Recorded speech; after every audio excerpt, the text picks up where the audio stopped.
আসসালামু আলাইকুম রহমতুল্লাহ। সুপ্রিয় দর্শক, আশা করি আপনারা সকলে ভালো আছেন, সুস্থ আছেন। প্রিয় দর্শক, আপনারা সকলে অবগত আছেন যে আমরা পাঁচের পিকিং জাতের কিছু হাঁস নিয়ে আসলাম সুদূর সিরাজগঞ্জ থেকে। এটা হচ্ছে যে বাংলাদেশের বিভিন্ন জায়গায় সাধারণত অন্য হাঁস মুরগি যেভাবে লালন পালন করা হয়, পিকিং স্টার হাঁস ওরকমভাবে পাওয়া মুশকিল। যদিও আসে, একবার নাই তা বলবো না, কিন্তু সচরাচর বাজারে রাস্তাঘাটে যেভাবে অন্যান্য দেশি হাঁস মুরগি বা অন্যান্য মুরগি পাওয়া যায়, হাঁস পাওয়া যায়, পিকিং স্টার হাঁসটা কিন্তু একটু অন্য ধরনের ব্যতিক্রমী হাঁস। যার কারণ হচ্ছে যাই, এই হাঁসটি সাধারণত দেশি হাঁসের তুলনায় অধিক বর্ধনশীল, অর্থাৎ 40 থেকে 45 দিনে এই হাঁসের ওজন প্রায় 3 কেজি হয়ে যায়।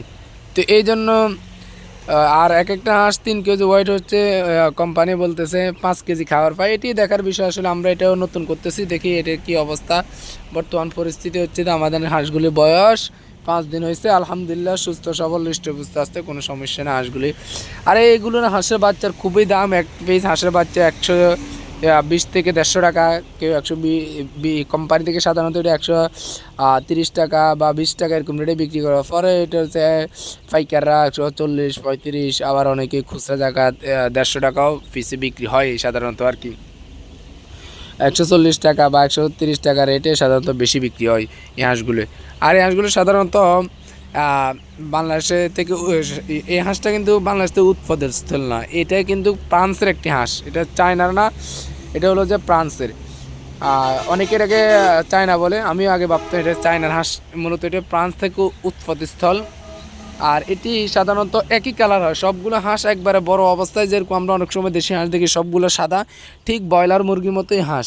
এবং বাংলাদেশের অনেক খামার এটিকে ব্রয়লার হাঁস বলেও আখ্যায়িত করেছেন, কারণ এই হাঁসগুলো সাধারণত ব্রয়লার মুরগি যেরকমভাবে 30-35 দিনে 2 কেজি থেকে 2.5 কেজি হয়ে যায়, এই হাঁসগুলো 40-45 দিনে 3 কেজির মতো হয়ে যায়।